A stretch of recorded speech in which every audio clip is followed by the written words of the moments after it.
तो मुझे लगता है कि जो जैसा आपने कहा कि मैं गाता हूँ, लिखता हूँ और भंगड़ा जो है वो भी मेरा पैशन है और थिएटर भी हम करते हैं। अच्छा। तो एक्चुअली मैं थोड़ा उलझा हुआ हूँ सुलझाने की कोशिश कर रहा हूँ सब चीज़ों को। आई गेस ये बात होती है ना अनमोल, इस एज में सब रहते हैं, मैं भी इस एज से गुजरी हूँ। और क्या होता है कि आपके पास बहुत सारे ऑप्शंस रहते हैं, राइट?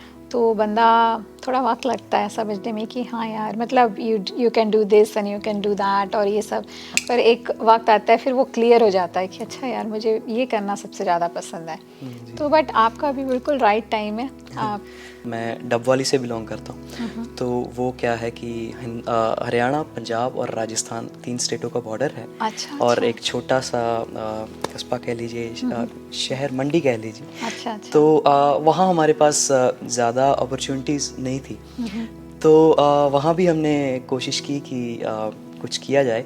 तो हमने वहाँ पे भी एक अपना नाटक का ग्रुप स्टार्ट किया था, वहाँ पे क्रैक आर्ट्स के नाम से।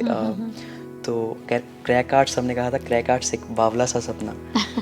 मेरे ख्याल से अगर आप एक छोटे शहर से आ रहे हैं तो आपकी जो रूट्स होती है ना, आपका जो कनेक्शन होता है मिट्टी से, बहुत स्ट्रॉन्ग रहता है, कल्चर से, क्योंकि आपका एक वो अभी भी टच नहीं हुआ है अर्बनाइजेशन। जो आप बड़े शहरों में जाएं तो वो छूटता चला जाता है ना। अगर जी आप गांव से आ रहे हैं, जितने छोटे शहर से आ रहे हैं, तो आपकी पकड़ बहुत अच्छी रहती है क्योंकि आप उसमें आप ग्रो अप होते हैं, है ना? बिल्कुल बिल्कुल। मेरा मैं ऐसा सोचना ये है। मैं अपने दोस्त के बारे में भी कहता हूँ बात कि वो मुझे कहता था कि एक गांव वाले को शहर वाला बनाना आसान है, मगर शहर वाले को गांव वाला बनाना बहुत बिल्कुल मुश्किल सही है। बात बोली, बिल्कुल तो सही बात बोली। जी।